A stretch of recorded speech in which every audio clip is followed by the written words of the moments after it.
Hello student, आप सभी को अपने चैनल एग्जाम फ्री में स्वागत है। तो चलिए, आप लोग अच्छे होंगे, मस्त होंगे, ज़बरदस्त होंगे। तो आप लोग अपनी बोर्ड एग्ज़ाम की तैयारी कर रहे हैं, ठीक है। बोर्ड एग्ज़ाम, बोर्ड परीक्षा जिसको कहते हैं, बोर्ड एग्ज़ाम अगर 2025 के लिए तैयारी कर रहे हैं तो ये आपके लिए बेस्ट होने वाला है, ठीक है। क्योंकि आज के इस वीडियो में 2023 में जितना भी एनुअल एग्जाम में पूछे गए क्वेश्चन है, उसका जो है हम लोग सब्जेक्टिव का सोल्यूशन देखेंगे, ठीक है। क्या चीज़ सब्जेक्टिव का सोल्यूशन देखने वाले हैं कि कैसे आपको एग्जाम में पूछे जाते हैं और आप लोग को कैसे पढ़ना चाहिए, ठीक है। तो आप लोग को इस वीडियो में वही बात करने वाले हैं, तो वीडियो को शुरू से अंत तक बने रहेगा, ठीक है। आपको प्रश्न की संख्या 130 और 8 के रहने वाले। 100 में से 50 बनाना है, 30 में से 15, 8 में से 4 बनाना है, ठीक है। तो चलिए, इस तरह के रहने वाले वीडियो को स्टार्ट कर देते हैं। अगर आप लोग इसका सोल्यूशन नहीं देखें 2023 वाला, तो आप जाके देख सकते हैं। 2023 के इन सभी का सोल्यूशन दे दिए, फिर भी अगर किसी को इच्छा होता है कि सर फिर से सोल्यूशन दे दिया जाए, तो फिर से एक बार दे देंगे, नहीं। आइए यहाँ पर बात करेंगे कि खंड बा, ठीक है। खंड क्या हो गया, सेक्शन बी हो गए लघु उत्तरीय प्रश्न शॉर्ट आंसर की। आपको देखिए, ये प्रश्न संख्या 1 से 30 तक लघु उत्तरीय प्रश्न है। इनमें से किन्हीं 15 प्रश्नों का उत्तर दे। प्रत्येक प्रश्न के लिए 2 अंक निर्धारित है। आपको एक प्रश्न 2 अंक के होंगे, 15 के उत्तर देना है। टोटल मिला के 30 प्रश्न हो जाएंगे 30 अंक का। इस बात को आपको ध्यान रखना है। तो चलिए, अब यहाँ से आगे बढ़ते हैं। क्वेश्चन नंबर यहाँ से देखेंगे 1, ठीक है। प्रश्न संख्या 1 में आपको दिया है, क्या दिया आप ध्यान से पढ़ेंगे और इसके बाद बताएंगे कि क्या दिया है। ओके, आपको दिया है y बराबर में sine cos tan root x. इसके बाद आपको डी वाई डी एक्स का मान निकालना है। मतलब कि आपको जो दिया है डी वाई डी एक्स का ही मान निकालना है, मतलब अवकलन का मान निकालना है। तो चलिए, हम इसको किस तरह से मान निकालते हैं, इस बात को विशेष ध्यान में रखते हुए चलिएगा। सबसे पहले एक्स के सापेक्ष निकालना है। ध्यान से लिखिएगा, एक्स के सापेक्ष अवकलन। ओके, एक्स के सापेक्ष, एक्स के सापेक्ष अवकलन, एक्स के सापेक्ष अवकलन करने पर लिख सकते हैं। एक्स के सापेक्ष अवकलन करने पर, तो एक्स के सापेक्ष अगर अवकलन करने पर लिखे हैं तो यहाँ से आपको अंडरलाइन इस बात को कर दीजिएगा। इसके बाद यहाँ पर आपको लिखना है डी वाई डी एक्स हो गया। अब यहाँ से आ जाएगा डी, उसके बाद हो जाएगा साइन, और साइन का हो जाएगा कॉस, कॉस का हो जाएगा टेन, टेन का होगा रूट एक्स, ठीक है। अब यहाँ से हो जाएगा बटा में डी एक्स। देखिए, जितना भी त्रिकोणमिति फलन होते हैं उसका क्या करते हैं हम लोग, एंगल मिलाते हैं। तो यहाँ से चलिए हम एंगल मिला देंगे। साइन का एंगल कितना है, तो बोलिएगा कॉस है। कॉस का एंगल कितना है, टेन है। टेन का एंगल कितना है, रूट एक्स है। तो साइन का एंगल बताइए कितना है, तो बोलिएगा कि कॉस है। तो यहाँ से देखिए साइन का एंगल कॉस लिख दिए, ठीक है। और ये तो हो गया कॉस रूट एक्स। आइए देखिए, कॉस एक्स से भागा किए तो कॉस एक्स को हमको गुना करना है, और यहाँ से हो जाएगा टेन रूट एक्स। बोलिए कॉस का एंगल कितना है, तो बोलिएगा कॉस का एंगल जो होगा टेन रूट एक्स। चलिए, टेन रूट एक्स यहाँ से लिख दिए। जितना से भाग किए हैं उतना से हमको गुना भी करना है, रूट एक्स। ओके, और यहाँ से हम बात करेंगे तो टेन के लिए एंगल मिलाना है, तो टेन का एंगल कितना होगा, रूट एक्स होगा। रूट एक्स से गुना किए तो रूट एक्स से भागा करेंगे और बटा में डी एक्स होंगे। उम्मीद है यहाँ तक आपको समझ में आ गया होगा। देखिएगा, यहाँ से अब बारीकी से चलते हैं। ओके, साइन के लिए एंगल मिला दिए, कॉस टेन रूट एक्स। यहाँ से भाग हुआ कॉस का एंगल टेन रूट एक्स, यहाँ से भाग हुआ टेन का एंगल रूट एक्स के लिए डी एक्स हो गए। साइन का अवकलन बताइएगा कितना होता है, ठीक है। साइन एक्स का जो अवकलन होता है तो बोलिएगा कॉस होता है, ठीक है। साइन एक्स का अवकलन कॉस होता है, तो केवल कॉस लिखिएगा, कॉस हो गए। और यहाँ से हो जाएंगे आपको टेन और रूट हो जाएंगे एक्स। चलिए, यहाँ से आप बड़ी ब्रैकेट भी इस्तेमाल कर सकते हैं। कॉस का कॉस का जो अवकलन होते हैं माइनस में साइन हो जाएंगे, और यहाँ से हो जाएंगे टेन रूट एक्स हो जाएंगे। अब यहाँ से बात करेंगे टेन का अवकलन क्या होंगे, टेन का अवकलन हो जाएंगे sec square x root x हो जाएंगे। रूट एक्स का अवकलन कितना होंगे, तो रूट एक्स का अवकलन हो जाएंगे आपको 1/2 रूट एक्स। तो इतना जो है आपको डी वाई डी एक्स का मान आया है। क्या आया है, डी वाई डी एक्स का मान आया है। यही आपका क्या हो गया, उत्तर हो गया। और आपके प्रश्न में बोला गया था डी वाई डी एक्स का ही मान निकालिए। ओके, स्क्रीनशॉट लेना है, ले लीजिए। चलिए, हम अगला बढ़ते हैं। क्वेश्चन नंबर 2 देखिएगा।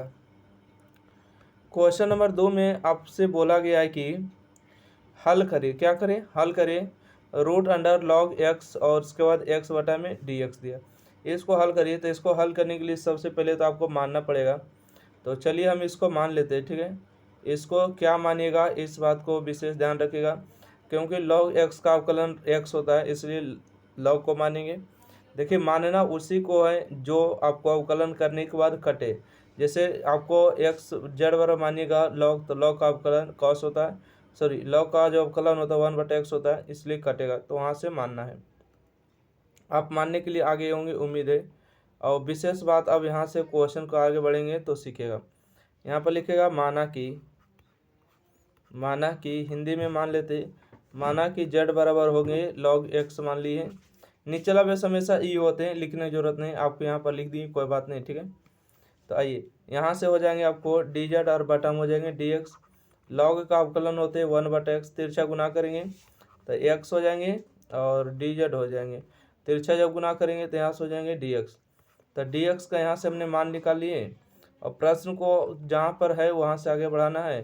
तो इंटीग्रेशन हो जाएगा लॉग एक्स हो जाएंगे और बटम हो जाएंगे एक्स और इंटू में डी एक्स। चलिए यहाँ से हम बात करते हैं। तो यहाँ से हो जाएंगे इंटीग्रेशन, लॉग को हमने क्या माने, तो लॉग को जेड माने, बटा में हो जाएंगे एक्स, बटा में एक्स। यहाँ से देखिए डी एक्स है, तो डी एक्स का मान देखिए यहाँ पर निकालिए कितना आया है, बोलिएगा एक्स और डी जेड आया है, ठीक है। एक्स और डी जेड, एक्स और एक्स आपको कैंसिल हो जाएगा। तो यहाँ से जो आपको बच जाएंगे इंटीग्रेशन हो जाएगा रूट जेड के। तो आपको भी पता है कि रूट का मतलब होता है आधा पावर, ठीक है। रूट का मतलब आधा पावर। जब भी समाकलन किया जाता है तो पावर में एक जुड़ता है, मतलब 1/2 में एक जोड़ेंगे और टोटल पावर से आपको भाग देना है, प्लस में आपको सी या तो के लिख देना है। यहाँ से आ जाएंगे जेड के पावर 2, अच्छा एक में से आधा जोड़ेंगे तो 1.5 होगा, और 1.5 का मतलब 3/2। यहाँ पर भी आ जाएंगे 3/2 और प्लस में के हो जाएंगे। तो चलिए हम इसको उलट देते हैं, इसको उलटेगा तो हो जाएगा 2/3 और जेड के पावर आ जाएंगे 3/2 और प्लस में के। यहाँ से हो जाएंगे 2/3, जेड का मान रखेंगे कितना है, तो बोलिएगा जेड का जो मान आया है लॉग एक्स, जेड का मान क्या आया है लॉग एक्स हो जाएंगे, और इसका जो पावर है 3/2 होंगे और प्लस में के हो जाएंगे। यह आपके प्रश्न का करेक्ट आंसर है, सही जवाब है। आप चाहें तो इसका स्क्रीनशॉट ले सकते हैं बेहिचक। चलिए, एग्जाम प्री चैनल को जो अभी तक सब्सक्राइब नहीं किए जरूर सब्सक्राइब करिए, शेयर करिएगा। आपको सारा कुछ वीडियो एग्जाम प्री चैनल पर ही देखने को मिलेगा। अगला बढ़ते हैं क्वेश्चन नंबर 3। क्वेश्चन नंबर 3 में अगर आप ध्यान से देख पा रहे होंगे तो यहाँ पर जो है समाकलन के भी कुछ नियम दिए गए हैं, कि समाकलन नहीं पूछा गया था, ओके। तो आइए इस समाकलन को हल कर देते हैं और इसको देखते हैं कि इसका आंसर क्या आने वाला है।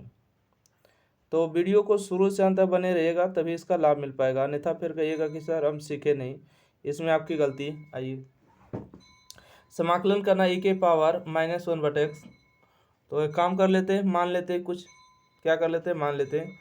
देखिए, मानना उसी को है जो कि अवकलन करने बाद कटे छटेगा। तो मान लेते हैं जेड बराबर है 1/x मान लेते हैं, ठीक है। 1/x माइनस चाहे तो माइनस मान लीजिए, इससे कोई दिक्कत नहीं है। इसको अवकलन करेंगे तो इससे पहले हम चाहेंगे कि जेड का जो मान है पॉजिटिव पावर है ना, ऊपर जाके क्या हो जाएगा निगेटिव पावर हो जाएंगे -1। तो अवकलन करेंगे डी जेड बटा में डी एक्स।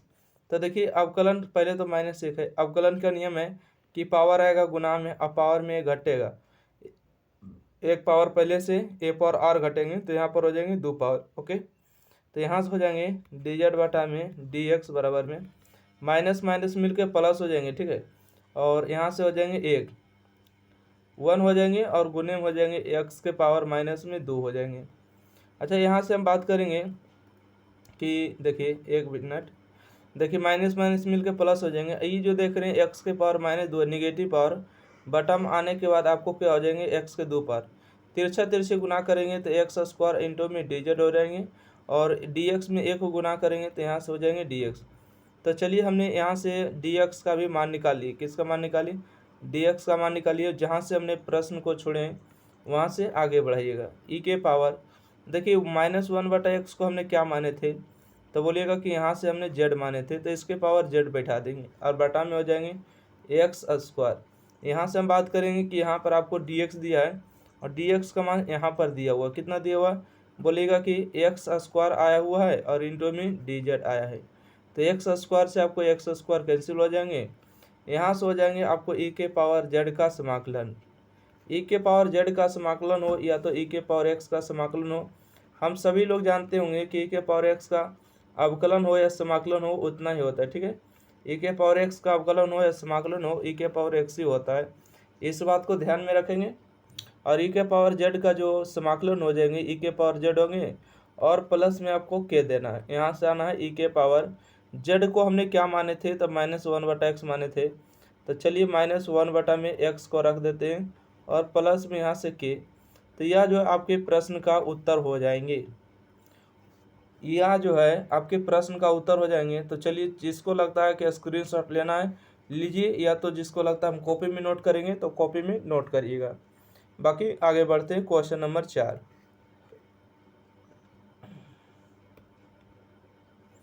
देखिए क्वेश्चन नंबर 4 आपको बेहतरीन ही समझ में आ गया होगा कि क्या करना है, समाकलन करना है। समाकलन करिए साइन ए एक्स और कॉस बी एक्स, इसको समाकलन करना है ना बहुत अच्छी तरीक़ा से। तो इससे पहले देखिए एक फार्मूला होता है, और उस फार्मूला को अगर आप लोग नहीं पढ़े होंगे तो उस फार्मूला को पहले तो आपको फिलहाल जाना पड़ेगा, और हम उस फार्मूला को लिख देंगे यहाँ पर। चलिए यहाँ पर हम आपको फार्मूला को लिख देते हैं। देखिए फार्मूला क्या है, एक सेकंड, यहाँ देखिए फार्मूला आप लोग पढ़े होंगे या नहीं पढ़े होंगे। 2 साइन, एक सेकंड यहाँ से नीचे लिख देते हैं, ठीक है। देखिए यहाँ से हम आपको फार्मूला लिख देते हैं, साइन एक्स, या तो साइन एक्स ना लिखिए, आप लिखिए 2 साइन ए इंटू में कॉस बी। इसका आप लोग फार्मूला जानते होंगे क्या, इसका फार्मूला होता है कि साइन ए प्लस बी, ओके। क्या होते हैं कि साइन ए प्लस बी हो जाएंगे, और उसके बाद हो जाएंगे प्लस साइन ए माइनस बी। क्या हो जाएंगे, साइन ए माइनस बी। इस फार्मूला को आप लोग को भली भांति याद रखना होगा जब आपको फार्मूला की ज़रूरत पड़े। तो इस फार्मूला को बनाने के लिए आपको फ़िलहाल 2 से आपको गुना करना होगा। तो 2 से गुना करने के लिए हमेशा बताते हैं कि 2 से आपको भाग भी करना होता है। चलिए हमने भाग कर दिए, 2 से गुना कर देते हैं। तो यहाँ से जाएगा साइन ए एक्स और इंटू में कॉस बी एक्स, और इंटू में क्या हो गए डी एक्स, इंटू में क्या हो गए डी एक्स, ओके। यहाँ पर आप ध्यान से देख पा रहे होंगे, तो ए एक्स वाला को ए पढ़ेंगे और कॉस वाला को बी पढ़ेंगे। तो यहाँ से आपको जो फार्मूला आप देख पा रहे होंगे, फार्मूला में क्या हो जाते हैं, इंटीग्रेशन हो जाएंगे, साइन ए प्लस बी है ना, क्या हो जाएंगे बोलेगा साइन ए प्लस बी, मतलब क्या है, साइन हो गए और ए प्लस बी, मतलब कि ए एक्स और प्लस में हो जाएंगे बी एक्स, और प्लस में हो जाएंगे साइन ए माइनस बी, साइन क्या हो जाएंगे ए माइनस बी हो जाएंगे ना, हो जाएंगे यस। तो ए के स्थान पर हो जाएंगे ए एक्स और बी के स्थान पर हो जाएंगे बी एक्स, और इंटू में हो जाएंगे डी एक्स। आइए यहाँ से अब इसको समाकलन 1/2 हो जाएंगे और इंटीग्रेशन हो जाएंगे साइन, दोनों से देखिएगा आपको ए प्लस बी और इंटू में हो जाएंगे एक्स, क्योंकि एक्स कॉमन हो रहा है, प्लस में यहाँ से हो जाएंगे साइन, यहाँ से हो जाएंगे ए माइनस में बी हो जाएंगे, और इंटू में एक्स हो जाएंगे, एक्स कॉमन। अब यहाँ से आप इसका समाकलन कर सकते हैं बेहतर तरीक़ा से। यहाँ से आएंगे 1/2, साइन एक्स का समाकलन हम सभी लोग जानते होंगे कि माइनस होता है कॉस ए एक्स, और एक्स हो जाएंगे, एक्स के गुणांक से भाग देना होता है, मतलब ए प्लस बी से भाग, साइन का अवकलन कॉस हो जाएंगे माइनस में, तो ए एक्स और माइनस में बी और इंटू में एक्स, एक्स को गुणांक से भाग देंगे, मतलब कि ए माइनस बी एंगल इसको भाग, और लास्ट में आपको क्या लिख देना, सी या तो के लिख देना है। तो इस प्रश्न का आपको यहाँ पर इतना जवाब देखने को मिलेगा, करेक्ट आंसर। चलिए जिसको स्क्रीनशॉट लेने का मन करे जरूर लीजिए। हम क्वेश्चन नंबर 5 की ओर आगे बढ़ते हैं। क्वेश्चन नंबर 5, क्वेश्चन नंबर 5 अगर बढ़िया से देख पा रहे होंगे तो यहाँ पर आपको स्पष्ट शब्दों में बताया गया है कि यानी कि इंटीग्रेशन ऑफ 6 + 7 cos x का समाकलन करें। तो देखिए ये जो है आपको भले ही चकराने के लिए दिया हो, बाकी आपको चकराना और घबराना नहीं है। क्यों नहीं है, इसका रीज़न हम बताते हैं कि जैसे करते हैं 1/x का समाकलन, 1/x का समाकलन होता है log x, प्लस में के। तो उसी तरह से नीचे वाला पूरे पार्ट को आपको मान लेना है कि क्या है, एक्स दिया हुआ, ठीक है, क्या दिया हुआ, एक्स दिया है। तो 1/x का समाकलन कितना होगा, तब बोलिएगा कि log हो जाएगा x। यहाँ पर जब कभी ऐसा दिया हो रहे तो आपको लिख लेना है फार्मूला, ठीक है। यहाँ पर फार्मूला डायल करिएगा कि 1/x का समाकलन कितना होता है, तो चूँकि log x होता प्लस में k हो जाता है ताकि आपको नंबर ना कटे। तो यहाँ से आपको हो जाएंगे 1/6 + 7 cos x और इंटू में dx। तो इसका क्या हो जाएंगे, यहाँ से हो जाएंगे log 6 + 7 cos x और प्लस में हो जाएंगे c या तो k। तो इस प्रश्न का आपका सही जवाब हो गया। ये तो आपको ऑब्जेक्टिव में दिया जाता है, ठीक है, बाय मिस्टेक सब्जेक्टिव में दे दिया। It's okay. Next question, question number देखेंगे 6। अब बताइएगा क्वेश्चन नंबर 6 में आपको क्या खूबी दिखा, इसके बाद हम बताते हैं कि क्वेश्चन नंबर 6 में क्या है और क्या होना चाहिए। दिया tan x बटा में cos प्लस में sec प्लस cos है ना, इसका समाकलन करिए। तो देखिए tan का डी से क्या होता है, sec स्क्वायर x होता है। एक काम करिए कि पहले sin cos में बदल लीजिए आप इसको, ठीक है, प्रश्न को क्या करिए, sin cos में बदल लीजिए।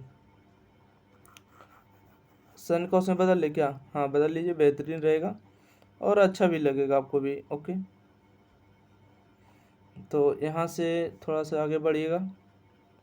देखिए प्रश्न को हम बदल रहे हैं, पहले tan को तो tan में रहने देते हैं फिलहाल के लिए, और sec का फार्मूला क्या होता है, तो बोलिएगा 1/में cos हो जाते हैं, और यहाँ से हो जाएंगे आपको cos x और इंटू में हो जाएंगे dx। यहाँ से हम बात करेंगे एलसीएम, पहले ले लीजिए, ठीक है, एलसीएम लीजिएगा तो एलसीएम क्या होगा, एलसीएम हो जाएंगे cos के 1 + cos गुने cos हो जाएंगे आपको cos स्क्वायर x, और यहाँ से आपको हो जाएंगे tan के फार्मूला क्या होते हैं, tan के फार्मूला होते हैं sin x और बटा में हो जाते हैं cos x। sin x और बटा में क्या होते हैं cos x, cos से cos आपको कैंसिल हो जाएंगे, और यहाँ से आपको बचेंगे, ऊपर में बच जाएंगे sin x और नीचे में बचेंगे 1 प्लस में cos स्क्वायर x और इंटू में dx। तो आप लोग बताइए कि z बराबर क्या मान लिया जाए, बताइए आप लोग, बताइए क्या माने, क्या cos माने, हाँ cos मानेंगे तो z कट जाएगा। तो यहाँ पर लिखेंगे माना कि z बराबर में cos x है, तो cos x का जो अवकलन होगा क्या हो जाएगा, माइनस में sin x होगा। तो यहाँ से हम बात करेंगे dz बटा में हो जाएंगे माइनस में cos का सब समय sin x, ठीक है, sin x और बराबर में क्या हो जाएंगे dx हो गए। dx का यहाँ से हमने मान निकाल लिए, तो चलिए यहाँ से हमने मान निकाल लिए तो रहने दिया जाए। ओके, देखिए यहाँ से आपको बात करेंगे, आपको दिया है sin x, क्या दिया हुआ sin x, और बटा में दिया है 1 + cos स्क्वायर x और इंटू में dx। यहाँ से हम बात करेंगे कि sin x हो गए हैं और बटा में 1 प्लस, बताइए cos को हमने क्या माने हैं, तो बोलिएगा cos को हमने z माने हैं, cos को हमने क्या माने, z माने हैं। तो यहाँ पर होगा z का स्क्वायर गुने में dx का मान देखिए यहाँ से कितना है, तो यहाँ से लिखेगा dz और बटा में माइनस में sin x। इस cos और cos कैंसिल हो जाएगा, और यहाँ से आपको बचेंगे -1/1 प्लस जेड स्क्वायर इंटू में dz। तो आप लोग फार्मूला आप लोग भली भांति जानते होंगे, क्या चीज़ जानते होंगे कि अगर यहाँ पर माइनस हो जाता है तो cot इनवर्स x हो जाता है, अगर यहाँ प्लस होता है तो tan इनवर्स x होता है। तो इसलिए माइनस है तो आपको हो जाएंगे cot इनवर्स z है ना, प्लस में आपको c या तो के देना है। यहाँ से हो जाएंगे आपको cot इनवर्स z का मान यहाँ से रखिएगा, z बराबर cos माने, तो यहाँ से हो जाएंगे cos इनवर्स प्लस में के। चलिए, तो उम्मीद है कि आपको यहाँ से समझ में आ गया होगा पूरी तरीक़ा से, ठीक है। इसको चाहे तो आप स्क्रीनशॉट ले सकते हैं बेहिचक, और एग्ज़ाम फ्री चैनल को जो भी अभी तक लाइक सब्सक्राइब नहीं किए ज़रूर कर दीजिएगा, ठीक है। चलिए जल्दी से ले लिए स्क्रीनशॉट, उम्मीद है जल्दी से लीजिए और बेहिचक रहिएगा। ओके, चलिए अगला देखिए। क्वेश्चन नंबर देखिए 7। क्वेश्चन नंबर 7 में जो आपको दिया है, आपको समाकलन है, और समाकलन में भी वैसे समाकलन है जो कि ऑड फंक्शन है कि इवन फंक्शन है, इसका मान निकालना है। ओके, चलिए इसको मान कैसे निकालिएगा। आपको अगर इसको हल करने बैठिएगा तो हो सकता है कि हल हो, परंतु कितना बढ़ा जाएगा ये उम्मीद नहीं कर सकते हैं। तो इसको हमको पहले जांच करना होता है कि फंक्शन क्या है ऑड की इवन। तो इसको मानने के लिए जब भी कभी अपर लिमिट और लोअर लिमिट होता है तो इससे तो हम ऐसा बताते हैं कि इसका मान 0 कर देना, परंतु ये सब्जेक्टिव है तो बनाना पड़ेगा। जो भी आपको प्रश्न में दिया है तो उसको f(x) बराबर मान लेना, ठीक है। f(x) बराबर इतना कुल का मान लीजिएगा, तो यहाँ से हो जाएगा साइन के पावर 5x, उसके बाद हो जाएगा कॉस के पावर 4x। अब f(x) जो जहाँ जहाँ दिया है उसके स्थान पर आपको माइनस को चेक करना है। तो यहाँ से हो जाएंगे साइन के पावर 5 माइनस में x हो जाएंगे, और कॉस के पावर 4 यहाँ से हो जाएंगे माइनस में x। तो देखिए आपको पता होगा कि साइन के 5 पावर है मतलब विषम पावर है, और साइन माइनस थीटा माइनस बाहर हो जाएंगे, यहाँ से हो जाएंगे आपको साइन के 5 पावर। कॉस के पावर एंगल जो होते हैं निगेटिव होते हैं, जैसे कि अगर कहीं पर लिखा हुआ रहता है माइनस कॉस थीटा, तो इसका मतलब होता है कि केवल कॉस थीटा है, ठीक है।